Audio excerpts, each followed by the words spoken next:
സ്വർഗത്തിലെ കുടുംബവും ഈ ഭൂമിയിലെ കുടുംബവും ഒരുമിച്ച് സമ്മേളിക്കുന്നതിൻ്റെ ഒരു വിശദാംശം എന്ന നിലയിലാണ് ദൈവത്തിൻ്റെ കുടുംബം, ദൈവത്തിൻ്റെ സാന്നിധ്യം, യേശു കർത്താവ്, പിതാവ്, പുത്രൻ, പരിശുദ്ധാത്മാവ്, കൂടാതെ അവിടെ പ്രതിപാദിക്കുന്ന പ്രധാനപ്പെട്ട ദൈവത്തിൻ്റെ ദൂതന്മാർ, പ്രധാനപ്പെട്ട ദൂതഗണങ്ങൾ, ഈ ഒരു കുടുംബത്തെ സംബന്ധിച്ചുള്ള ഒരു വിവരണം അവരുടെ മധ്യാകാശത്തിൽ വരുന്നു. ഭൂമിയിൽ നിന്നുള്ള രക്ഷിക്കപ്പെട്ട കുടുംബങ്ങൾ കർത്താവിനെ സന്ധിക്കാനായിട്ട് ഒരുമിച്ച് ചേരുന്നതിൻ്റെ ഒരു പ്രഖ്യാപനം അവിടെ വിശദീകരിച്ച് നൽകുന്നുണ്ട്. എന്നാൽ ഇവിടെ ഈ 3-ാം അധ്യായം 8 മുതൽ 11 വരെയുള്ള വാക്യങ്ങളിലെ പ്രബോധകം, അത് മറ്റൊരു പദപ്രയോഗത്തിലൂടെ സ്നേഹമുള്ളവരാകുക, ശുദ്ധിയുള്ളവരാകുക, കർത്താവിൻ്റെ വരവിനെ സംബന്ധിച്ചുള്ള പ്രിപ്പറേഷന് വേണ്ടി പ്രബോധിപ്പിക്കുന്ന കാര്യങ്ങളിൽ അവിടെ പറയുന്ന കാര്യം എന്നാന്ന് ചോദിച്ചാൽ, നമുക്ക് സ്വയമായിട്ടൊന്നും ചെയ്യാനായിട്ട് കഴിയത്തില്ല. ബൈ പ്രയർ, പ്രാർത്ഥനയിലൂടെ, പ്രബോധനത്തിലൂടെ നമ്മൾ ദൈവവചനം പരസ്പരം കൈമാറുമ്പോൾ ആ പ്രബോധനത്തിൽ ദൈവത്തിൻ്റെ പരിശുദ്ധാത്മാവ് ഒരുമിച്ച് സമ്മേളിക്കുകയും നമുക്കൊരു സ്പിരിച്വൽ അവേക്കനിങ്, ഒരു ആത്മീകമായ ഉദ്ധാരണം നമ്മളിലേക്ക് നൽകുവാൻ പ്രാപ്തമാകും എന്നുള്ള കാര്യങ്ങൾ വെച്ചുകൊണ്ടാണ് പൗലോസ് ഈ ഒരു പ്രബോധനം അവിടെ നൽകുന്നത്. കാരണം ആ പ്രബോധനത്തിന് ശക്തിയുണ്ട്. ഒയാസിസ് TV-യിലൂടെ ഞങ്ങളെ ശ്രദ്ധിക്കുന്ന എല്ലാ മാന്യ പ്രിയപ്പെട്ടവർക്കും ക്രിസ്തു യേശുവിൽ വന്ദനം. കർത്താവിൻ്റെ വരവിനോടുള്ള ബന്ധത്തിൽ തെസ്സലോനിക്ക ലേഖനത്തിൽ 5-ാം അധ്യായം 1 മുതൽ 11 വരെയുള്ള വാക്യങ്ങൾ വായിക്കുവാനും അതിലെ ചില ചിന്തകൾ നിങ്ങളുമായി പങ്കുവയ്ക്കുവാനുമാണ് കർത്താവിൽ ശരണപ്പെടുന്നത്. 5-ാം അധ്യായം 1 മുതൽ 11 വരെയുള്ള വാക്യങ്ങൾ ഇങ്ങനെയാണ്: സഹോദരന്മാരെ, കാലങ്ങളെയും സമയങ്ങളെയും കുറിച്ച് നിങ്ങളെ എഴുതി അറിയിക്കുവാൻ ആവശ്യമില്ല. കള്ളൻ രാത്രിയിൽ വരും പോലെ കർത്താവിൻ്റെ നാൾ വരുന്നു എന്ന് നിങ്ങൾ തന്നെ നന്നായി അറിയുന്നുവല്ലോ. അവൻ സമാധാനമെന്നും നിർഭയമെന്നും പറയുമ്പോൾ ഗർഭിണിക്ക് പ്രസവ വേദന വരും പോലെ അവർക്ക് പെട്ടെന്ന് നാശം വന്ന് ഭവിക്കും. അവർക്ക് തെറ്റിയൊഴിയാവതല്ല. എന്നാൽ സഹോദരന്മാരെ, ആ നാൾ കള്ളൻ എന്ന പോലെ നിങ്ങളെ പിടിക്കുവാൻ നിങ്ങൾ ഇരുട്ടിൽ ഉള്ളവരല്ല. നിങ്ങളെല്ലാവരും വെളിച്ചത്തിൻ്റെ മക്കളും പകലിൻ്റെ മക്കളുമാകുന്നു. നാം രാത്രിക്കും ഇരുളിനുമുള്ളവരല്ല. ആകയാൽ നാം ശേഷമുള്ളവരെ പോലെ ഉറങ്ങാതെ ഉണർന്നും സുബോധമുള്ളവരുമായിരിക്കും. ഉറങ്ങുന്നവർ രാത്രിയിൽ ഉറങ്ങുന്നു, മദ്യപിക്കുന്നവർ രാത്രിയിൽ മദ്യപിക്കുന്നു. നാമോ പകലിനുള്ളവരാകിയാൽ വിശ്വാസവും സ്നേഹവും എന്ന കവചവും ശിരസ്ത്രവുമായി രക്ഷയുടെ പ്രത്യാശയും ധരിച്ചുകൊണ്ട് സുബോധമായിരിക്കുക. ദൈവം നമ്മെ കോപത്തിനല്ല, നാം ഉണർന്നിരുന്നാലും ഉറങ്ങിയാലും തന്നോടുകൂടെ ജീവിക്കേണ്ടതിന് നമുക്ക് വേണ്ടി മരിച്ച നമ്മുടെ കർത്താവായ യേശുക്രിസ്തു മൂലം രക്ഷയെ പ്രാപിക്കുവാൻ അത്രേ നിയമിച്ചിരിക്കുന്നത്. ആകയാൽ നിങ്ങൾ ചെയ്തു വരുന്നതുപോലെ അന്യോന്യം പ്രബോധിപ്പിച്ചും തമ്മിൽ ആത്മീക വർധന വരുത്തിയും പോരുവീൻ. ഈ തെസ്സലോനിക്ക ലേഖനത്തിൻ്റെ നിർമ്മിതി അത് പൗലോസ് വളരെ മനോഹരമായിട്ടാണ് നിർവചിച്ചിട്ടുള്ളത്.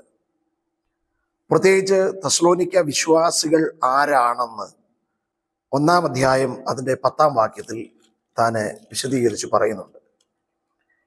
തൻ്റെ പുത്രനും വരുവാനുള്ള കോപത്തിൽ നിന്ന് നമ്മെ വിടുവിക്കുന്നവനുമായ യേശു സ്വർഗത്തിൽ നിന്ന് വരുന്നത് കാത്തിരിക്കുവാനും നിങ്ങൾ വിഗ്രഹങ്ങളെ വിട്ട് ദൈവത്തിങ്കലേക്ക് എങ്ങനെ തിരിഞ്ഞു വന്നു എന്നും അവർ തന്നെ പറയുന്നു.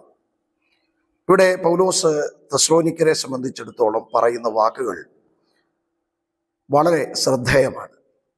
കാരണം അവർ വിഗ്രഹത്തെ നമസ്കരിച്ചിരുന്നവരായിരുന്നു എന്നും സുവിശേഷം അവരുടെ അടുക്കൽ എത്തിയതിന് ശേഷം അവർ അരുമനാഥനായ ക്രിസ്തുവിൻ്റെ വരവിന് വേണ്ടി കാത്തിരിക്കുന്നവരുമാണ് എന്ന് വളരെ സ്പഷ്ടമായി സ്ഫുടമായി ഇവിടെ ഈ വാക്യത്തിലൂടെ പ്രതിപാദിക്കുന്നുണ്ട്.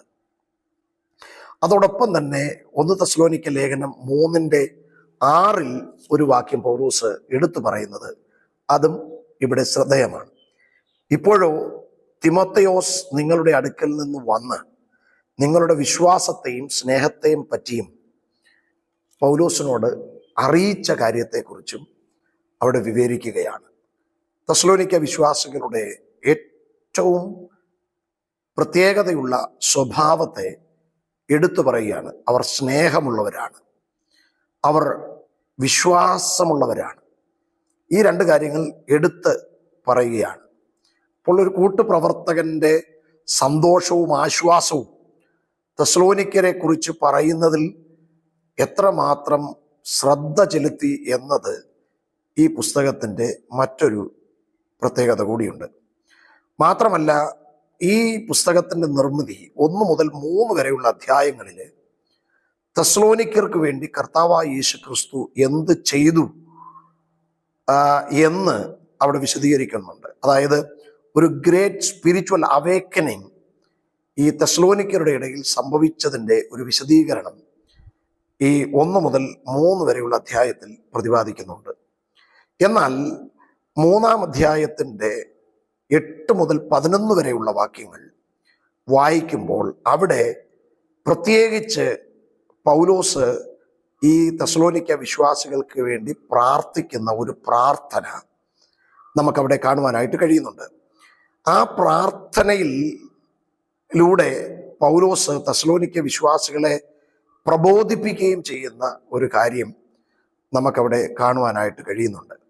അതെന്താണെന്ന് ചോദിച്ചാൽ 3 വിധ പ്രധാനപ്പെട്ട കാര്യങ്ങളാണ് പൗലോസ് ഈ തെസ്സലോനിക്ക വിശ്വാസികളെ കുറിച്ച് ആഗ്രഹിക്കുകയും പ്രാർത്ഥിക്കുകയും പ്രബോധിപ്പിക്കുകയും ഈ വാക്യങ്ങളിലൂടെ നമുക്ക് നൽകുന്നത്. 1, അവരുടെ സ്നേഹം വർദ്ധിച്ചു വരണം എന്നുള്ള ഒരു പ്രധാനപ്പെട്ട പ്രമേയം അതിൻ്റെ 12-ാം വാക്യത്തിൽ പറയുന്നുണ്ട്. എന്നാൽ ഞങ്ങൾക്ക് നിങ്ങളോടുള്ള സ്നേഹം വർദ്ധിക്കുന്നത് പോലെ കർത്താവ് നിങ്ങൾക്കും തമ്മിലും എല്ലാവരോടുമുള്ള സ്നേഹം വർദ്ധിച്ച് കവിയുമാറാകുക എന്ന ഒരു പ്രബോധനം കൂടെ താനെ പ്രാരംഭത്തിൽ നൽകുന്നു. സ്നേഹം വർദ്ധിക്കുക. 2-ാമത് അതിൻ്റെ 3-ാം അധ്യായത്തിൻ്റെ 13-ാം വാക്യത്തിൻ്റെ 2-ാം ഭാഗത്ത് പറയുന്നത് ബ്ലെയിംലെസ് ആൻഡ് ഹോളി പീപ്പിൾ, അവർ വിശുദ്ധരാകുക, കുറ്റമറ്റ മനസാക്ഷിയുള്ളവരാകുക എന്നീ കാര്യങ്ങളാണ് പ്രബോധനത്തിൻ്റെ 2-ാമത്തെ ഭാഗമായി തൻ്റെ പ്രബോധനത്തിൽ വിശദമായി പറയുന്നത്. 3-ാമത്തെ കാര്യം അത് കർത്താവിൻ്റെ വരവുമായി ബന്ധപ്പെട്ട് ഈ തെസ്സലോനിക്ക വിശ്വാസികളെ ഒരുക്കുക എന്ന പ്രധാന ലക്ഷ്യമാണ് ഈ പ്രബോധനത്തിൽ പ്രാർത്ഥനയിൽ പൗലോസ് നിർവഹിക്കുന്നത്. ഈ കർത്താവിൻ്റെ വരവിനെ സംബന്ധിച്ചുള്ള പ്രബോധനത്തിൽ തെസ്സലോനിക്ക വിശ്വാസികളെ പ്രിപ്പയർ ചെയ്യാൻ പൗലോസ് പറയുന്ന വാക്കിൻ്റെ ഒരു വിശദാംശമാണ് 4-ാം അധ്യായത്തിൽ കർത്താവിൻ്റെ വരവിനോടുള്ള ബന്ധത്തിലെ ചില കാര്യങ്ങൾ താൻ വിശദീകരിച്ച് പറയുന്നത്. അവിടെ പൗലോസ് അവിടെയുള്ള വിശ്വാസികൾ ചോദിക്കുന്ന ചോദ്യത്തിന് ഉത്തരം എന്ന നിലയിലാണ് മരിച്ചവരെ കുറിച്ചുള്ള ആശങ്കകൾ പൗലോസിനെ എഴുതി അറിയിക്കുമ്പോൾ അവർക്ക് കൊടുക്കുന്ന മറുപടിയുടെ പശ്ചാത്തലത്തിലാണ് കർത്താവ് തൻ ഗംഭീരനാദത്തോടും പ്രധാന ദൂതന്റെ ശബ്ദത്തോടും എന്ന് തുടങ്ങുന്ന ആ വാക്യങ്ങൾ വിശദീകരിച്ച് നൽകുന്നത്. എന്നാൽ പൗലോസ് അവിടെ അർത്ഥമാക്കുന്നത് ഒരു പ്രധാനപ്പെട്ട പ്രമേയം എന്ന നിലയിലാണ് 4-ാം അധ്യായത്തിൽ അവതരിപ്പിക്കുന്നത്. അതെന്താണെന്ന് ചോദിച്ചാൽ സ്വർഗത്തിലെ കുടുംബവും ഈ ഭൂമിയിലെ കുടുംബവും ഒരുമിച്ച് സമ്മേളിക്കുന്നതിൻ്റെ ഒരു വിശദാംശം എന്ന നിലയിലാണ്. ദൈവത്തിൻ്റെ കുടുംബം, ദൈവത്തിൻ്റെ സാന്നിധ്യം, യേശു കർത്താവ്, പിതാവ്, പുത്രൻ, പരിശുദ്ധാത്മാവ്, കൂടാതെ അവിടെ പ്രതിപാദിക്കുന്ന പ്രധാനപ്പെട്ട ദൈവത്തിൻ്റെ ദൂതന്മാർ, പ്രധാനപ്പെട്ട ദൂതഗണങ്ങൾ, ഈ ഒരു കുടുംബത്തെ സംബന്ധിച്ചുള്ള ഒരു വിവരണം അവർ മധ്യാകാശത്തിൽ വരുന്നു. ഭൂമിയിൽ നിന്നുള്ള രക്ഷിക്കപ്പെട്ട കുടുംബങ്ങൾ കർത്താവിനെ സന്ധിക്കാനായിട്ട് ഒരുമിച്ച് ചേരുന്നതിൻ്റെ ഒരു പ്രഖ്യാപനം അവിടെ വിശദീകരിച്ച് നൽകുന്നുണ്ട്. എന്നാൽ ഇവിടെ ഈ 3-ാം അധ്യായം 8 മുതൽ 11 വരെയുള്ള വാക്യങ്ങളിലെ പ്രബോധകം അത് മറ്റൊരു പദപ്രയോഗത്തിലൂടെ സ്നേഹമുള്ളവരാകുക, ശുദ്ധിയുള്ളവരാകുക, കർത്താവിൻ്റെ വരവിനെ സംബന്ധിച്ചുള്ള പ്രിപ്പറേഷന് വേണ്ടി പ്രബോധിപ്പിക്കുന്ന കാര്യങ്ങളിൽ അവിടെ പറയുന്ന കാര്യം എന്നാന്ന് ചോദിച്ചാൽ നമുക്ക് സ്വയമായിട്ടൊന്നും ചെയ്യാനായിട്ട് കഴിയത്തില്ല. ബൈ പ്രയർ, പ്രാർത്ഥനയിലൂടെ പ്രബോധനത്തിലൂടെ നമ്മൾ ദൈവവചനം പരസ്പരം കൈമാറുമ്പോൾ ആ പ്രബോധനത്തിൽ ദൈവത്തിൻ്റെ പരിശുദ്ധാത്മാവ് ഒരുമിച്ച് സമ്മേളിക്കുകയും നമുക്കൊരു സ്പിരിച്വൽ അവേക്കനിങ്, ഒരു ആത്മീകമായ ഉദ്ധാരണം നമ്മളിലേക്ക് നൽകുവാൻ പ്രാപ്തമാകും എന്നുള്ള കാര്യങ്ങൾ വെച്ചുകൊണ്ടാണ് പൗലോസ് ഈ ഒരു പ്രബോധനം അവിടെ നൽകുന്നത്. കാരണം ആ പ്രബോധനത്തിന് ശക്തിയുണ്ട്. അത് നമ്മുടെ ആവശ്യങ്ങളും കാര്യങ്ങളും നടത്തി തരുവാൻ ഈ പ്രബോധനത്തിന് സാധിക്കും. അതുകൊണ്ടാണ് ആ പ്രബോധനത്തിലൂടെ, പ്രാർത്ഥനയിലൂടെ ഈ കർത്താവിൻ്റെ വരവിൻ്റെ സാധ്യതകൾ അറിഞ്ഞിട്ട് അതിനുവേണ്ടി ഒരുങ്ങുന്ന കാര്യത്തെക്കുറിച്ചുള്ള വിശദാംശങ്ങൾ നൽകുന്നത്. മാത്രമല്ല, നമ്മൾ എല്ലാവരും മധ്യസ്ഥ ചെയ്യേണ്ടവരാണ് എന്നുള്ള ഒരു ധ്വനി കൂടെ ആ പ്രാർത്ഥനയിലൂടെ തെസ്സലോനിക്കർക്ക് വേണ്ടി മധ്യസ്ഥ അണയ്ക്കുന്ന ഒരു പൗലോസിനെ നമുക്ക് അവിടെ കാണുവാനായിട്ട് കഴിയുന്നുണ്ട്. എന്ന് പറഞ്ഞാൽ, നമ്മുടെ മക്കൾക്ക്, പ്രിയപ്പെട്ടവർക്ക് വേണ്ടി ദൈവം ചിലത് നൽകി കൊടുക്കുന്നത്, രോഗസൗഖ്യം നൽകുന്നത്, അത് നമ്മുടെ മധ്യസ്ഥ പ്രാർത്ഥനയിലൂടെയാണ് എന്നുള്ള ഒരു ധ്വനി കൂടെ ഈ പ്രാർത്ഥനയിൽ പൗലോസ് നൽകുന്നുണ്ട്. എന്നാൽ ഈ പൗലോസ് പലപ്പോഴും തെസ്സലോനിക്ക വിശ്വാസികൾക്ക് കേവലം ഒരു ഇടയനായ പിതാവ് മാത്രമല്ല, അതിനേക്കാൾ അപ്പുറത്തൊരു മാതാവും എന്നുള്ള നിലയിൽ ഒരു പാസ്റ്ററൽ ഒരു കൺസേൺ കൊണ്ട് ഒരു പിതാവും മാതാവുമാണ് പൗലോസ് എന്ന നിലയിലും തന്നെക്കുറിച്ച് തന്നെ അവരോട് പ്രബോധിപ്പിക്കുന്നുണ്ട്. അപ്പോൾ നമ്മുടെ സഭയിൽ ഒരു മാതാവിൻ്റെ സ്ഥാനത്ത്, പിതാവിൻ്റെ സ്ഥാനത്ത് നമ്മുടെ ശുശ്രൂഷകന്മാർ ആകുന്നോ ഇല്ലയോ എന്നത് നമ്മൾ തന്നെ ഒന്ന് പരിശോധന നടത്തും, ഒരു ഹിതപരിശോധന നടത്തേണ്ടത് ആവശ്യമാണ്. അപ്പോൾ ഇവിടെ മധ്യസ്ഥതയിൽ പ്രബോധനം അടങ്ങിയിരിക്കുന്നു എന്നുള്ള ഒരു പ്രയോഗം നമുക്കവിടെ കാണുവാനായിട്ട് കഴിയുന്നുണ്ട്. അത് ഒരു ചിന്തകൻ ഇങ്ങനെയാണ് പറഞ്ഞത്: exhortation always grounded in intercession എന്ന് പറയുന്ന ഒരു ഭാഷാ പ്രയോഗം തന്നെ നടത്തിയിട്ടുണ്ട്. അതായത് നമ്മുടെ മധ്യസ്ഥ പ്രാർത്ഥനയിൽ ഒരു പ്രബോധനം പ്രത്യക്ഷപ്പെടുകയും ആ പ്രബോധന നിമിത്തം നമ്മളെ ഉപദേശിക്കുകയും ചെയ്യുന്ന ഒരു രീതി. അപ്പോൾ ഈ 5-ാം അധ്യായത്തിലേക്ക് എത്തുമ്പോൾ, നമ്മൾ വായിച്ച വേദഭാഗത്തിലേക്ക് എത്തുമ്പോൾ, അവിടെ ഒരു ചോദ്യം ഉയർത്തിക്കൊണ്ടാണ് അവിടെ ഈ 5-ാം അധ്യായം നമുക്ക് പഠിക്കുവാനായിട്ട് കഴിയുന്നത്. അവിടെ കർത്താവിൻ്റെ വരവിനെ സംബന്ധിച്ചുള്ള ഒരു ചോദ്യമാണ്. അത് പൗലോസ് മുൻപ് ചോദിച്ചിട്ടുള്ള ചില ചോദ്യങ്ങൾ കൂടെ തന്നെയാണ്. അപ്പോൾ ഇവിടെ ക്രിസ്തുവിൻ്റെ മടങ്ങിവരവ് സംബന്ധിച്ച്, ക്രിസ്തുവിൻ്റെ വീണ്ടും വരവ് സംബന്ധിച്ചുള്ള ഒരു ചോദ്യത്തിൻ്റെ ഉത്തരം എന്ന നിലയിൽ നമുക്ക് ഇതിനെ കാണുവാനായിട്ട് കഴിയുന്നുണ്ട്. ഇന്നത്തെ നമ്മുടെ പ്രസംഗകരുടെ പ്രസംഗ പ്രമേയത്തിൽ സുവിശേഷമാണ് പ്രസംഗിക്കപ്പെടുന്നതെങ്കിലും ആ സുവിശേഷ പ്രസംഗത്തിൽ കർത്താവിൻ്റെ വരവ് സംബന്ധിച്ചുള്ള കാര്യങ്ങൾ അത് ശക്തമായി പ്രഘോഷിക്കേണ്ടത് ഏറ്റവും ആവശ്യമാണ്. എന്നാൽ എന്തോ നമ്മുടെ പ്രസംഗകർ മനഃപൂർവമോ അല്ലാതെയോ അത് തിരസ്കരിച്ച് കളയുന്നു എന്നുള്ള കാര്യം ഞാൻ ഇവിടെ ഓർമ്മിപ്പിക്കാനായിട്ട് ശ്രമിക്കുകയും ചെയ്യുന്നു. ഇവിടെ ക്രിസ്തുവിൻ്റെ മടങ്ങിവരവ് നമ്മുടെ ഒരു എന്താ പറയുന്നത്, ഒരു സൂപ്പർ സ്പിരിച്വൽ ക്രിസ്ത്യൻസിൻ്റെ ചിന്ത എന്നുള്ള നിലയിൽ മാത്രമായി കാണരുത്. കർത്താവിൻ്റെ വരവെന്ന് പറയുന്ന ഒരു ദൈവശാസ്ത്ര ചിന്ത എന്നുള്ള നിലയിൽ മാത്രം അതിനെ ഒതുക്കുകയല്ല. അതിനേക്കാൾ അപ്പുറത്ത് ഒരു എസൻഷ്യൽ എലമെൻ്റ് ആണ് കർത്താവിൻ്റെ വരവ് എന്നുള്ള നിലയിൽ വേണം നമുക്ക് ഈ കർത്താവിൻ്റെ വരവിനെ നമുക്ക് കാണുവാനായിട്ട്, ഗ്രഹിക്കുവാനായിട്ട്, പ്രസംഗിക്കുവാനായിട്ടത്. അപ്പോൾ ഇവിടെ സുവിശേഷം കേട്ട് നിങ്ങളും ഞാനും സ്വർഗത്തിൽ പോകും എന്നുള്ളത് വാസ്തവമാണ്. പക്ഷെ നമ്മൾ സ്വർഗത്തിൽ പോകുക എന്നുള്ളത് മാത്രമല്ല ഏറ്റവും അവസാനത്തെ കാര്യം. പ്രത്യുത കർത്താവിൻ്റെ മടങ്ങിവരവിനെ സംബന്ധിച്ചുള്ള ഗഹനമായ അറിവ്, കർത്താവിൻ്റെ വരവിനെ സംബന്ധിച്ചുള്ള ശ്രേഷ്ഠമേറിയ ചില ചിന്തകൾ നമ്മൾ നിർബന്ധമായിട്ടും അറിയേണ്ടവരാണ് എന്നുള്ള ഉദ്ദേശത്തിലാണ് പൗലോസ് തെസ്സലോനിക്ക വിശ്വാസികൾക്ക് ആ ലേഖനം എഴുതുന്നത്. അത് നമ്മൾ വായിക്കുമ്പോൾ നമ്മുടെ ഉള്ളിൽ ഉണ്ടാകേണ്ട ചിന്തകളും പൗലോസ് ഇവിടെ നിഷ്കർഷിക്കുന്നുണ്ട്. അപ്പോൾ നമ്മുടെ രക്ഷയുടെ ഏറ്റവും പ്രധാനപ്പെട്ട കാര്യം കർത്താവിൻ്റെ മടങ്ങിവരവും മരിച്ചവരുടെ ഉയർപ്പുമാണ് എന്നുള്ളതാണ്. അതുകൊണ്ട് യേശുവിൻ്റെ ഇപ്പോഴത്തെ കാര്യം ജനത്തെ രക്ഷിക്കുക എന്നത് മാത്രമല്ല, അപ്പോൾ സ്ത്രീകളെയും പുരുഷന്മാരെയും ഒക്കെ രക്ഷിക്കുന്നുണ്ട്. അത് രക്ഷിക്കുക മാത്രമല്ല കർത്താവിൻ്റെ ഇന്നത്തെ പ്രധാനപ്പെട്ട പദ്ധതി എന്ന് പറയുന്നത്. അതോടൊപ്പം തന്നെ കർത്താവിൻ്റെ മടങ്ങിവരവും കർത്താവിന് വളരെ പ്രധാനപ്പെട്ട കാര്യമാണ്. അപ്പോൾ ഇവിടെ എത്രമാത്രം ക്ലിയർ കട്ടായിട്ടാണ് പൗലോസ് അതിനെ വിശദീകരിക്കുന്നത്. അതിൻ്റെ 5:1 വായിക്കുമ്പോൾ അവിടെ പറയുന്ന ഭാഷ ശ്രദ്ധിക്കണം. സഹോദരന്മാരെ, കാലങ്ങളെയും സമയങ്ങളെയും കുറിച്ച് നിങ്ങളെ എഴുതി അറിയിക്കുവാൻ ആവശ്യമില്ല.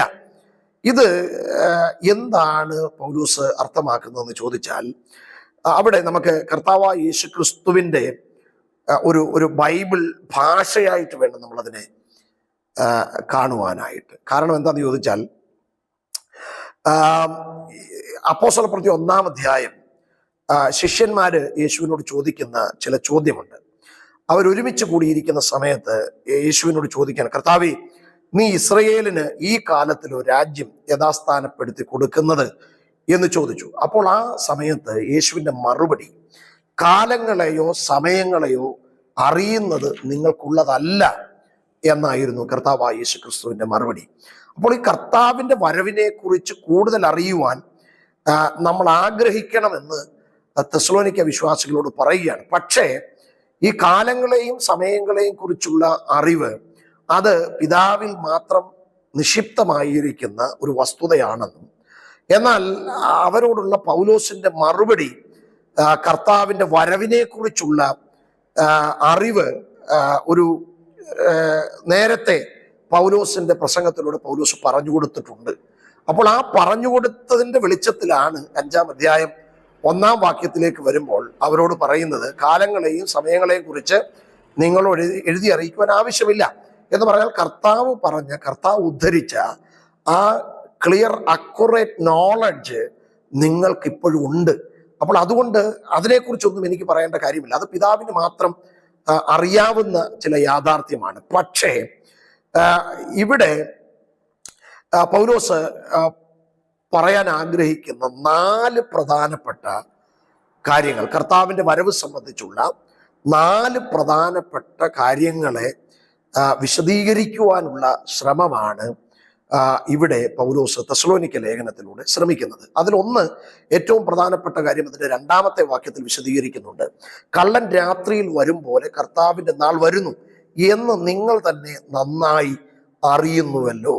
അപ്പോൾ നിങ്ങൾ നന്നായി അറിയുന്ന കാര്യം അത് എന്താണ് എന്ന് ചോദിക്കുമ്പോൾ പൗലോസ് പറയുകയാണ്, കള്ളൻ രാത്രിയിൽ വരും പോലെ കർത്താവിൻ്റെ നാൾ വരുന്നു.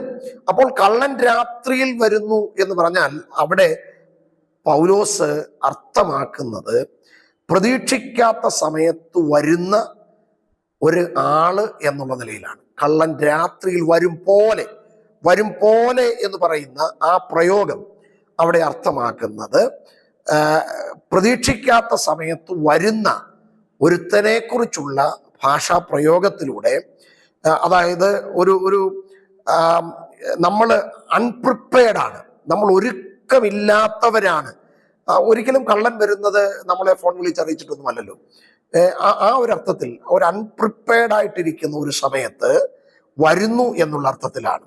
അപ്പോൾ ഇവിടെ പൗലോസ് പറയുന്ന വാക്ക് ജനത്തിന് പീസ് ആൻഡ് സെക്യൂരിറ്റി നൽകുന്ന റോമൻ സാമ്രാജ്യത്തിൽ നിന്നുകൊണ്ടാണ് പൗലോസ് ഈ കാര്യങ്ങളൊക്കെ പറഞ്ഞിട്ടുള്ളത്. പക്ഷേ അപ്പോൾ അവിടെ അർത്ഥമാക്കുന്നത് ഗവൺമെന്റ് നൽകുന്ന സമാധാനങ്ങൾ അത് നൽകും എന്നുള്ള അർത്ഥത്തിലല്ല. അപ്പോൾ 1-ാം നൂറ്റാണ്ടിൽ പത്രോസ് തന്നെ വെളിപ്പെടുത്തുന്ന ഒരു കാര്യമുണ്ട്. 2 പത്രോസിന്റെ ലേഖനം 3-4 മുതലുള്ള വാക്യങ്ങൾ വായിക്കുമ്പോൾ നമുക്കത് കർത്താവിൻ്റെ മടങ്ങിവരവ് സംബന്ധിച്ചുള്ള നിരവധിയായ കാര്യങ്ങൾ പൗലോസ് അവിടെ പ്രതിപാദിക്കുന്നുണ്ട്.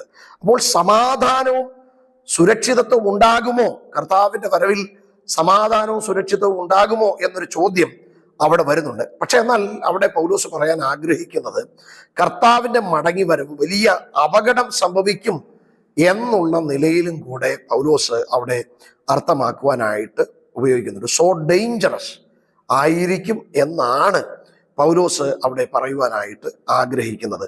ജീവിതത്തിനും ജീവനും അപകടമുണ്ടാകുന്ന ഒരു കാര്യങ്ങൾ കർത്താവിൻ്റെ വരവിൽ സംഭവിക്കും. കർത്താവിൻ്റെ വരവ് അപ്രതീക്ഷിതമായിട്ടാണ് സംഭവിക്കുന്നത്. പക്ഷേ അപ്രതീക്ഷിതമായിട്ടാണ് സംഭവിക്കുന്നതെങ്കിലും, ജനം അൺപ്രിപ്പയർഡ് ആയിട്ടാണ് ഇരിക്കുന്നതെങ്കിലും, ന്യായവിധിയുടെ ദിവസമായിരിക്കും, അത് നമുക്ക് താങ്ങുവാൻ കഴിയുന്നതല്ല എന്നുള്ള അർത്ഥത്തിലാണ് സ്ത്രീയുടെ പ്രസവവുമായി ബന്ധപ്പെട്ട ആ ഭാഷാപ്രയോഗത്തെ പൗലോസ് പറയുവാനായിട്ട് ആഗ്രഹിക്കുന്നത്. കർത്താവിൻ്റെ വരവ് അത് നമ്മൾ പ്രതീക്ഷിക്കാത്ത സമയത്ത്, നമ്മൾ ഒരുക്കമില്ലാതിരിക്കുന്ന സമയത്ത് കർത്താവിൻ്റെ വരവ് സംഭവിക്കും. ആ വരവ് സംഭവിക്കുന്ന സമയത്ത് ന്യായവിധിയുടെ ഒരു ദിവസവും സംഭവിക്കും. അത് നമുക്ക് താങ്ങുവാൻ കഴിയുന്നതിൽ അപ്പുറത്താണ് എന്നുള്ള ഭാഷാപ്രയോഗത്തിലാണ് സത്യത്തിൽ പൗലോസ് അവിടെ വിശദീകരിച്ച് നൽകുന്നത്. അതാണ് അവിടെ ഉപയോഗിക്കുന്നത്. Sudden destruction will come. ആ സഡൻ ഡിസ്ട്രക്ഷൻ വിൽ കം എന്ന് പറയുന്ന ആ പ്രയോഗത്തിന് പൗലോസ് ഉപയോഗിക്കുന്ന ഭാഷ ശ്രദ്ധിക്കണം. ഗർഭിണിക്ക് വേദന വരും പോലെ ചിലത് പെട്ടെന്ന് സംഭവിക്കും എന്ന് പറഞ്ഞാൽ അതിൻ്റെ എഫക്റ്റ് എന്താണെന്ന് ചോദിച്ചാൽ നമുക്ക് സഹിക്കാൻ കഴിയുന്നതിൽ അപ്പുറത്തായിരിക്കും, നമുക്ക് സഹിക്കാൻ കഴിയുന്നതിൽ വലുതായിരിക്കും എന്നുള്ള ഒരു പ്രയോഗമാണ്. എന്ന് പറഞ്ഞാൽ അവിടെ ഉപയോഗിക്കുന്ന മറ്റൊരു ഭാഷ ശ്രദ്ധിക്കണം. തെറ്റി ഒഴിയാവതല്ല എന്ന് പറഞ്ഞാൽ തെറ്റി ഒഴിയാനായിട്ട് ഒരു മനുഷ്യനും കഴിയത്തില്ല. അത് വെളിപ്പാട് പുസ്തകം 6-ാം അധ്യായത്തിൽ അതിന്റെ 15-ാം വാക്യത്തിൽ വായിക്കുമ്പോൾ നമുക്കത് കാണുവാനായിട്ട് കഴിയുന്നുണ്ട്. ഭൂമിയിലെ രാജാക്കന്മാരും മഹത്തുക്കളും സഹസ്രാധിപന്മാരും ധനവാന്മാരും ബലവാന്മാരും സകലദാസനും സ്വതന്ത്രനും ഗുഹകളിലും മലപ്പാറകളിലും ഒളിച്ചുകൊണ്ട് മലകളോടും പാറകളോടും ഞങ്ങളുടെ മേൽ വീഴുവീൻ, സിംഹാസനത്തിൽ ഇരിക്കുന്നവന്റെ മുഖം കാണത്തക്കവണ്ണവും കുഞ്ഞാടിന്റെ കോപം തട്ടാതെ വണ്ണവും ഞങ്ങളെ മറയ്ക്കുവീൻ എന്ന് പറയുന്ന ആ ഭാഷാപ്രയോഗത്തിലൂടെ, ഇത് പൗലോസ് പറയുന്നതല്ല, ഇത് കർത്താവ് തന്നെ പറയുന്ന, യോഹന്നാനോട് പറയുന്ന, യോഹന്നാന് വെളിപ്പാടായി നൽകുന്ന കാര്യത്ത് ആ സമയത്ത് കർത്താവായ യേശുക്രിസ്തു പറയുന്ന ഒരു പ്രയോഗമാണ്. സകല പ്രഭുക്കന്മാരും രാജാക്കന്മാരും സാധാരണക്കാരും എല്ലാവർക്കും ഇത് വലിയൊരു അപകടമായി തീരുന്നതിൻ്റെ സൂചന കൂടെ കർത്താവ് നൽകുകയാണ്. അപ്പോൾ ഇവിടെ പറയുകയാണ്, കർത്താവിൻ്റെ വരവ് കള്ളനെ പോലെ ആയിരിക്കും, അത് പെട്ടെന്നായിരിക്കും, നമ്മൾ പ്രതീക്ഷിക്കാത്ത സമയത്തായിരിക്കും. അപ്പോൾ തെസ്സലോനിക്കർക്ക് വ്യക്തമായ ധാരണ ഈ വിഷയത്തെക്കുറിച്ച് പൗലോസ് അവരെ പഠിപ്പിച്ചിട്ടുണ്ട്. അപ്പോൾ കർത്താവ് സ്വർഗത്തിൽ വരുന്നത് കാണാനായിട്ട് അവർ തയ്യാറായിരിക്കുന്നു എന്ന ഒരു ധ്വനി നമ്മൾ 1:10 വായിച്ചപ്പോൾ നമുക്കത് മനസ്സിലാക്കുവാനായിട്ട് കഴിയുന്നുണ്ട്. അവർ വിഗ്രഹത്തെ സേവിക്കുന്നവരായിരുന്നു, പക്ഷേ അവർ കർത്താവായ യേശുക്രിസ്തുവിന്റെ വരവിന് വേണ്ടി പ്രതീക്ഷയോടെ കാത്തിരിക്കുന്നു. അതിനുവേണ്ടി അവർ കാത്തിരിക്കുക മാത്രമല്ല, അവർ ദൈവകോപത്തിൽ നിന്ന് രക്ഷിച്ചവനെയാണ് അവർ കാത്തു നിൽക്കുന്നത് എന്നുള്ള പ്രതീക്ഷ നൽകുന്ന ഒരു പ്രയോഗത്തിലൂടെയാണ് അവര് കർത്താവിന്റെ വരവിനെ സംബന്ധിച്ച് എന്ന് പറഞ്ഞാൽ വരാൻ പോകുന്ന മഹത്വം എന്താണെന്ന് അവർക്ക് ശരിയായ ധാരണ ഉണ്ട് എന്ന് പൗലോസ് ആ വാക്കിലൂടെ പറയുകയാണ്. എന്നെ കേൾക്കുന്ന പ്രിയപ്പെട്ട സഹോദരങ്ങളെ, നമ്മുടെ കർത്താവിന്റെ വരവിനെ സംബന്ധിച്ച് ഈ അപ്രതീക്ഷിതമായ സമയത്ത്, നമ്മൾ പ്രിപ്പയർ അല്ലാതിരിക്കുന്ന സമയത്ത് കർത്താവിന്റെ വരവ് സംഭവിക്കും. ആ വരവിൽ വലിയ അപകടകരമായ, നമുക്ക് പ്രതീക്ഷിക്കാൻ കഴിയാത്ത, നമുക്ക് താങ്ങാൻ കഴിയാത്ത ചില കാര്യങ്ങൾ സംഭവിക്കും എന്നുള്ള ബോധത്തിൽ നമുക്ക് എത്ര പേർക്ക് ഇരിക്കാനായിട്ട് കഴിയുന്നുണ്ട്. കർത്താവിന്റെ വരവ് നമ്മളെ നിസ്സാരമായി നമ്മൾ അതിനെ തള്ളിക്കളയരുത്. അപ്പോൾ അതുകൊണ്ട് കർത്താവിന്റെ വരവിനെ സംബന്ധിച്ച്, കർത്താവിന്റെ വരവിൽ നമ്മളെ രക്ഷിച്ചവനെ നമ്മൾ പ്രതീക്ഷിച്ചിരിക്കുന്നു എന്നുള്ള അർത്ഥത്തിൽ കർത്താവിനെ പ്രതീക്ഷയോടെ തെസ്സലോനിക്കരെ പോലെ നമുക്ക് കർത്താവിന്റെ വരവിനെ കാത്തിരിക്കാനായിട്ട് കഴിയണം എന്നുള്ള ഒന്നാമത്തെ കാര്യമാണ് കർത്താവിന്റെ വരവിനെ സംബന്ധിച്ച് പൗലോസ് അവിടെയുള്ള വിശ്വാസി മക്കളെ പ്രബോധിപ്പിക്കുന്നത്. രണ്ടാമത്തെ കാര്യം, തന്നെ കർത്താവിന്റെ വരവിനെ സംബന്ധിച്ച് പറയുന്ന കാര്യം നമ്മൾ ശ്രദ്ധിക്കണം. അവിടെ പറയുന്ന വാക്ക് ശ്രദ്ധിച്ചേ. കർത്താവിന്റെ വരാൻ പോകുന്ന ദിവസത്തെ കുറിച്ച് അവരെ ധൈര്യപ്പെടുത്തുകയാണ്. എന്താണ് പൗലോസ് അവരെ ധൈര്യപ്പെടുത്തുന്നത് എന്ന് പറഞ്ഞാൽ, നിങ്ങൾ മനസ്സിലാക്കുക മാത്രമല്ല, അവന് വേണ്ടി നിങ്ങൾ കാത്തിരിക്കുന്നവരാണ് എന്ന് പറഞ്ഞാൽ, കർത്താവിന്റെ വരവ് അപ്രതീക്ഷിതമായിട്ടാണ് സംഭവിക്കുന്നത്, എങ്കിലും നിങ്ങളത് പ്രതീക്ഷിക്കുന്നുണ്ട്. അപ്പോൾ തെസ്സലോനിക്കരോട് പൗലോസ് പറയുകയാണ്, കർത്താവിന്റെ വരവ് അപ്രതീക്ഷിതമാണ്, പക്ഷേ നിങ്ങൾ പ്രതീക്ഷയുള്ളവരാണ്, നിങ്ങൾ ആ പ്രതീക്ഷയ്ക്കൊത്ത് കാര്യങ്ങൾ ചെയ്യുന്നവരാണ്, പ്രതീക്ഷയ്ക്കൊത്ത് കാത്തിരിക്കുന്നവരാണ്. അപ്പോൾ കർത്താവിന്റെ വരവിന് കാത്തിരിക്കുന്നവരുടെ ഒരു മാർവലസ് ഡിസ്ക്രിപ്ഷൻസ് അവിടെ പൗലോസ് നൽകുകയാണ്. എന്താണ് ആ മാർവലസ് ഡിസ്ക്രിപ്ഷൻസ്? അതിന്റെ 4-ാം വാക്യം. 4-ാം വാക്യത്തിൽ വരാൻ പോകുന്ന ദിവസത്തെ കുറിച്ചുള്ള ഒരു പ്രിപ്പറേഷൻ അവർക്ക് വേണ്ടി നൽകാനായിട്ട് ശ്രമിക്കുകയാണ്. എന്നെ കേൾക്കുന്ന പ്രിയപ്പെട്ട സഹോദരങ്ങളെ, കർത്താവിന്റെ വരവിനെ സംബന്ധിച്ച് നമുക്കൊരു പ്രിപ്പറേഷൻ നമുക്കുണ്ടാകേണ്ടേ. അവൻ വരുന്നത് അപ്രതീക്ഷിതമായ സമയത്താണ്, പക്ഷേ തെസ്സലോനിക്കർക്ക് ഒരു പ്രിപ്പറേഷൻ ഉണ്ട്. എന്താണ് ആ പ്രിപ്പറേഷൻ എന്ന് പൗലോസ് അവരെ ധൈര്യപ്പെടുത്തി ഓർമ്മപ്പെടുത്തുകയാണ്. ഒന്ന്, അതിന്റെ 4-ാം വാക്യത്തിൽ പറയുകയാണ്. അപ്പോൾ ഈ 4-ാം വാക്യത്തിലൂടെ പൗലോസ് ഒരുപാട് കോൺട്രാസ്റ്റ്, അതായത് പൗലോസ് താരതമ്യങ്ങൾ 4 മുതൽ 9 വരെയുള്ള വാക്യങ്ങളിൽ പറയുന്നുണ്ട്. ഇരുള്, വെളിച്ചം, ഇരുട്ടിന്റെ പ്രവൃത്തിയിൽ നടക്കുന്ന കാര്യാദികളെ കുറിച്ച്, കർത്താവിന്റെ വരവുമായി ബന്ധപ്പെട്ട് ക്രിസ്ത്യാനികൾ അതിശയിക്കുന്നവരല്ല, പക്ഷേ അതിനപ്പുറത്ത് പ്രതീക്ഷയുള്ളവരാണ് എന്നുള്ള തലത്തിലേക്ക് പൗലോസ് ഈ വിഷയങ്ങളെ അവതരിപ്പിക്കുവാനായിട്ട് ശ്രമിക്കുകയാണ്. അപ്പോൾ ഇവിടെ പറയുകയാണ്, ക്രിസ്ത്യാനികൾ ക്രിസ്തുവിനെ രക്ഷിതാവും കർത്താവും ദൈവവുമായിട്ട് സ്വീകരിച്ചവർ, അവർ ഇരുട്ടിലുള്ളവരല്ല. ആ താരതമ്യം പറയാനായിട്ട് പൗലോസ് ശ്രമിക്കുന്നത് ശ്രദ്ധിച്ചേ, അവിടെ ലൈറ്റ് ആൻഡ് ഡാർക്ക്നെസ്, അല്ലെങ്കിൽ ലൈറ്റ് ഓഫ് ദ ഡേ എന്നുള്ള ആ പ്രയോഗത്തിലൂടെ നാം വെളിച്ചത്തിലുള്ള മക്കളാണ് എന്ന് പറയുകയാണ്. എന്താണ് ഈ പറയുന്നതിന്റെ അർത്ഥം എന്ന് ചോദിച്ചാൽ, 2 കൊരിന്ത്യർ ലേഖനം അതിന്റെ 5-ാം അധ്യായം 17-ാം വാക്യം വായിക്കുമ്പോൾ നമുക്കറിയാം, ഒരുവൻ ക്രിസ്തുവിലായാൽ അവൻ പുതിയ സൃഷ്ടിയാകുന്നു. അപ്പോൾ ആ ഒരു അർത്ഥത്തിൽ അവിടെ പൗലോസ് പറയുകയാണ്, സൂര്യൻ നമ്മുടെ മേൽ ഉദിക്കുമ്പോൾ നമ്മുടെ മേൽ ഉണ്ടായിരുന്ന നിഴലുകൾ മാറും. അപ്പോൾ ആ ഒരു പ്രയോഗത്തിലാണ്, പുത്രൻ നമ്മുടെ മേൽ വന്നപ്പോൾ നമ്മുടെ മേൽ ഉണ്ടായിരുന്ന ഇരുള് മാറി. അപ്പോൾ പുത്രനായ ക്രിസ്തുവിന്റെ പ്രകാശം അത് എന്റെയും നിങ്ങളുടെയും മേൽ വന്നപ്പോൾ എൻ്റെ മേലുണ്ടായിരുന്ന ഇരുട്ട് മാറി, ഞാൻ ഇപ്പോൾ വെളിച്ചത്തിന്റെ മകനായി മാറിയിരിക്കുന്നു. അപ്പോൾ കർത്താവിന്റെ വരവിനെ സംബന്ധിച്ച്, കർത്താവിന്റെ വരവിൽ ദൈവമക്കളോടുള്ള പ്രതീക്ഷയെ സംബന്ധിച്ച് അവരൊരുങ്ങാൻ വേണ്ടി പറയുന്ന എന്ന് പറഞ്ഞാൽ, ഒരു ഉയർപ്പിന്റെ സമൂഹമായി നമ്മളെ കർത്താവ് മാറ്റിയിരിക്കുന്നു. ഉയർപ്പിന് വേണ്ടി കാത്തിരിക്കുന്ന ഒരു സ്പെഷ്യൽ കമ്മ്യൂണിറ്റി ഓഫ് റിസറക്ഷൻ എന്ന ഒരു ഭാഷാപ്രയോഗത്തിലേക്ക് പൗലോസ് ആ ഭാഷ കൊണ്ട് അർത്ഥമാക്കുവാനായിട്ട് ശ്രമിക്കുകയാണ്. We belongs to the children of light എന്ന് പറഞ്ഞാൽ നമ്മൾ പ്രകാശത്തിന്റെ മക്കളായി മാറിയിരിക്കുന്നു.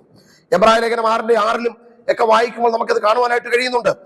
ദൈവത്തിന്റെ നല്ല വചനം വരുവാനുള്ള ലോകത്തിന്റെ ശക്തിയും ആസ്വദിച്ചവർ എന്നുള്ള അർത്ഥത്തിലാണ് എബ്രായ ലേഖനം 6 അതിന് മറ്റൊരു പശ്ചാത്തലമാണെങ്കിലും ആ ഒരു വാക്യത്തെ നമുക്ക് കർത്താവിന്റെ വരവുമായി ചേർത്ത് പറയുന്നതിൽ തെറ്റില്ല. അപ്പോൾ ഇവിടെ പറയുകയാണ്, നിങ്ങൾ ഇരുട്ടിലുള്ളവരല്ല.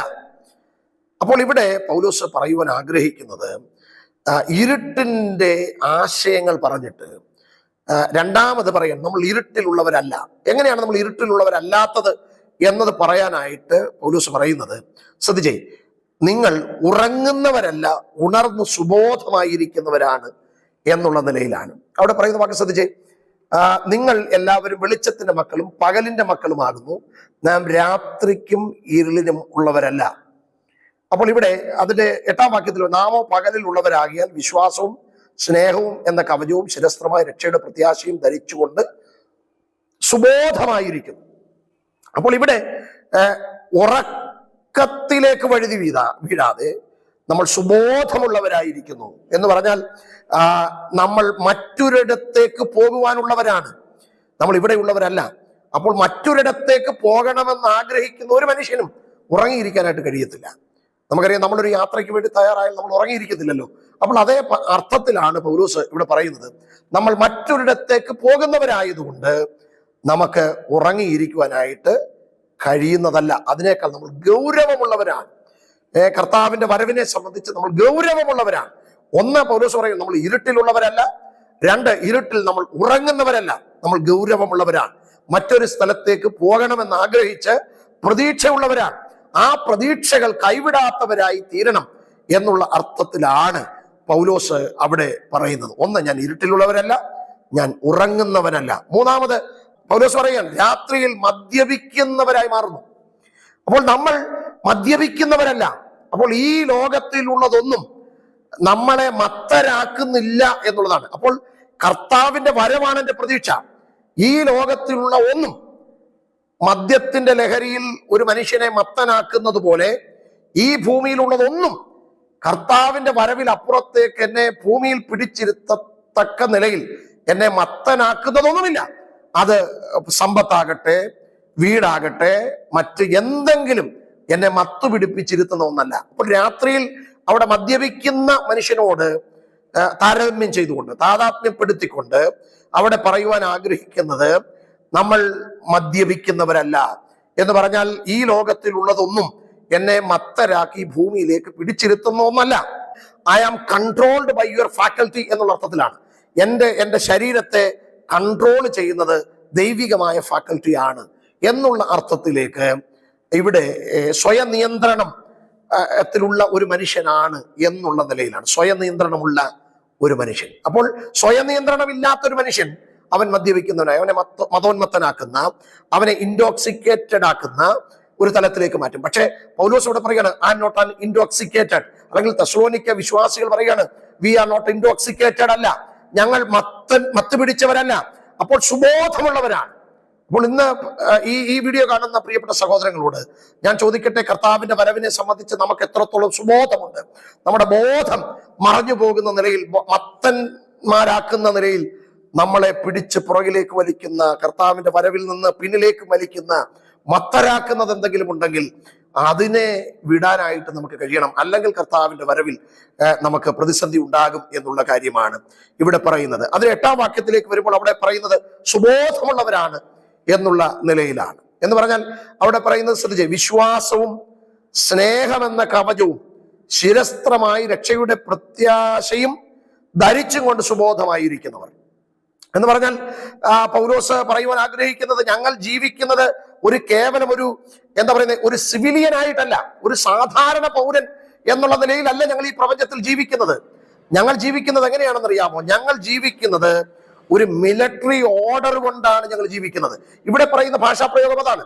പൗലോസിന്റെ ഭാഷാപ്രയോഗത്തിലെ തെസ്സലോനിക്ക വിശ്വാസികൾ സൈന്യാധിപന്മാരോ സൈന്യത്തിലെ അംഗങ്ങളോ അല്ല.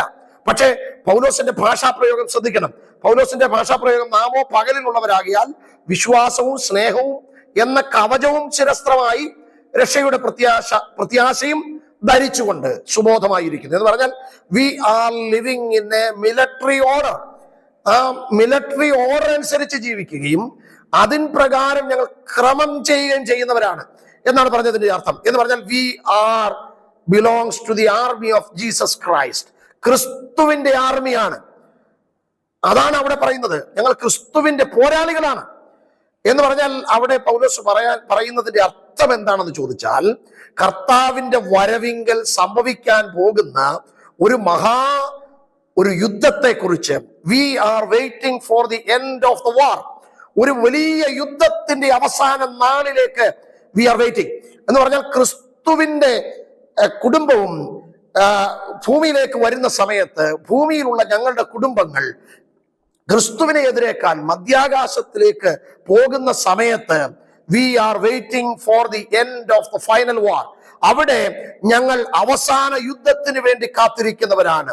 ഞങ്ങളുടെ ശത്രുവായ പിശാചിന്റെ മേൽ അവസാന ജയം ഞങ്ങൾക്ക് ലഭിക്കുന്ന ദിവസമാണ് ഞങ്ങളുടെ കർത്താവിന്റെ വരവ് എന്നുള്ള നിലയിൽ ഞങ്ങൾ we are living with an order of military എന്നുള്ള ഭാഷാപ്രയോഗത്തിലൂടെ പൗലോസ് പറയാൻ ആഗ്രഹിക്കുന്നത്, ഞങ്ങൾ കാത്തിരിക്കുന്നത് ദൈവത്തിന്റെ കോപത്തിനല്ല, രക്ഷ പ്രാപിക്കുവാനുള്ള കാത്തിരിക്കുന്ന ഒരു ഫൈനൽ വാറിനു വേണ്ടി, പിശാചിന്റെ മേലുള്ള ജയത്തിനു വേണ്ടിയാണ് കർത്താവിന്റെ വരവ് ഞങ്ങൾ പ്രതീക്ഷിക്കുന്നത് എന്നുള്ള അർത്ഥത്തിലാണ് പൗലോസ് രണ്ടാമത് കർത്താവിന്റെ വരവിനെ ഒരു താദാത്മ്യത്തിലൂടെ അല്ലെങ്കിൽ കോൺട്രാസ്റ്റിലൂടെ, ഇരുളും വെളിച്ചവും മദ്യപാനവും ഉറക്കവും ഒക്കെയുള്ള ഭാഷാപ്രയോഗത്തിലൂടെ, മിലിറ്ററി ഓർഡറിനെ കുറിച്ചുള്ള ഭാഷാപ്രയോഗത്തിലൂടെ പൗലോസ് പറയാൻ ആഗ്രഹിക്കുന്നത്. മൂന്നാമത്തെ കാര്യം പൗലോസ് അവരോട് പറയുവാൻ ആഗ്രഹിക്കുന്ന കാര്യം അതിന്റെ 10-ാം വാക്യമാണ്.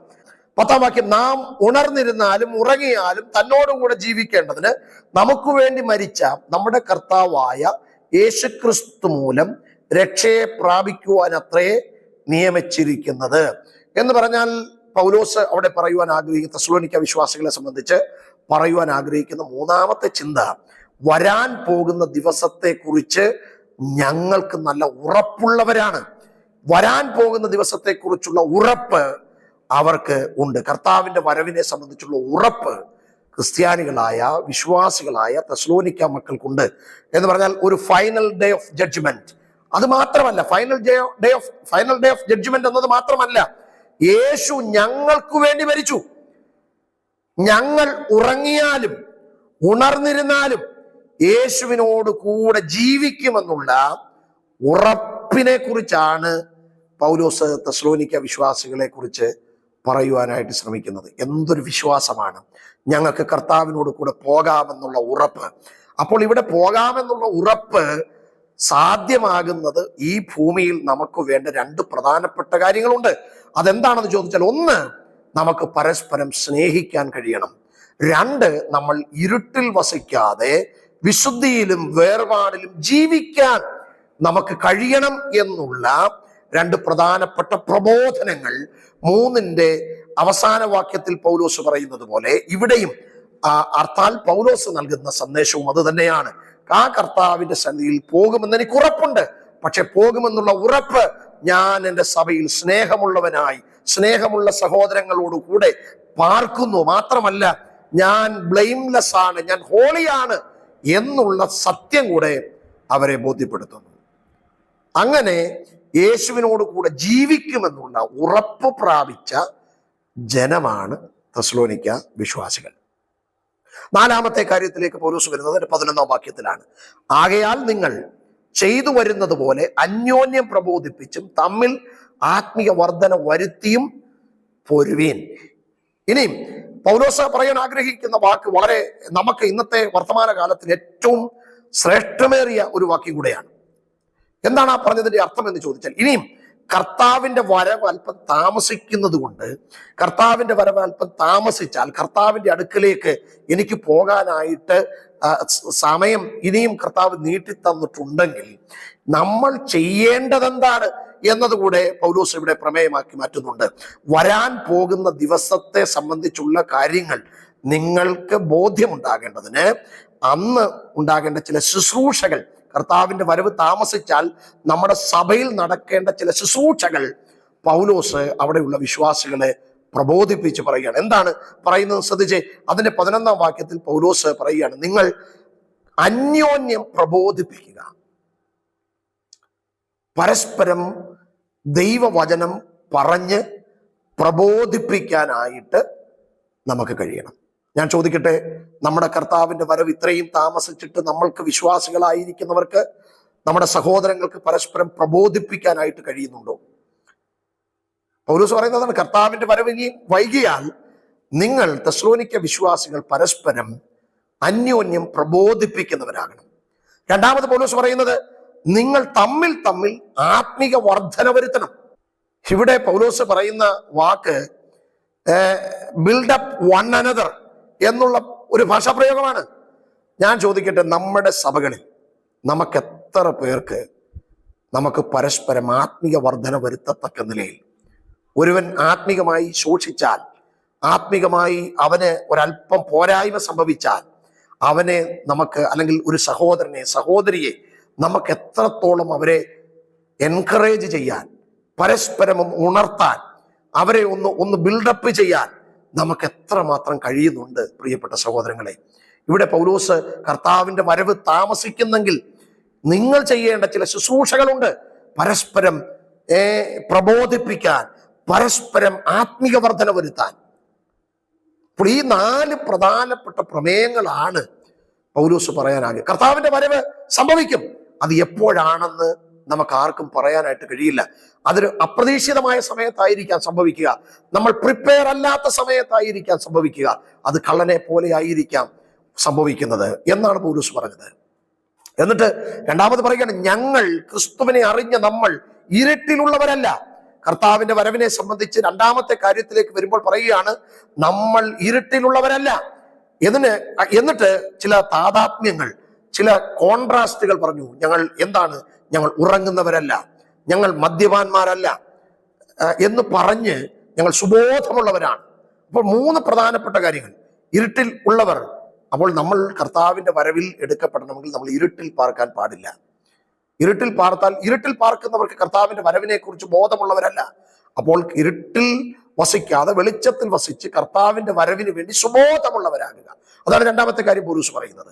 മൂന്നാമത്തെ കാര്യം പൗലോസ് പറയുന്നത്, കർത്താവിന്റെ വരവിനെ കുറിച്ച് എനിക്ക് ഉറപ്പുണ്ട് എന്നുള്ള കാര്യമാണ് തെസ്സലോനിക്ക വിശ്വാസികളെ സംബന്ധിച്ച് പറയുന്നത്. നമുക്ക് എത്രത്തോളം കർത്താവിന്റെ വരവിനെ കുറിച്ചുള്ള ഉറപ്പ് നമുക്ക് പ്രാപിക്കുവാനായിട്ട് കഴിയുന്നുണ്ട്. ഞങ്ങൾ ഉറങ്ങിയാലും ഉണർന്നിരുന്നാലും യേശുവിനോട് കൂടെ ജീവിക്കുമെന്നുള്ള ഒരു കോൺഫിഡൻസ് തെസ്സലോനിക്ക വിശ്വാസികൾക്കുണ്ട്.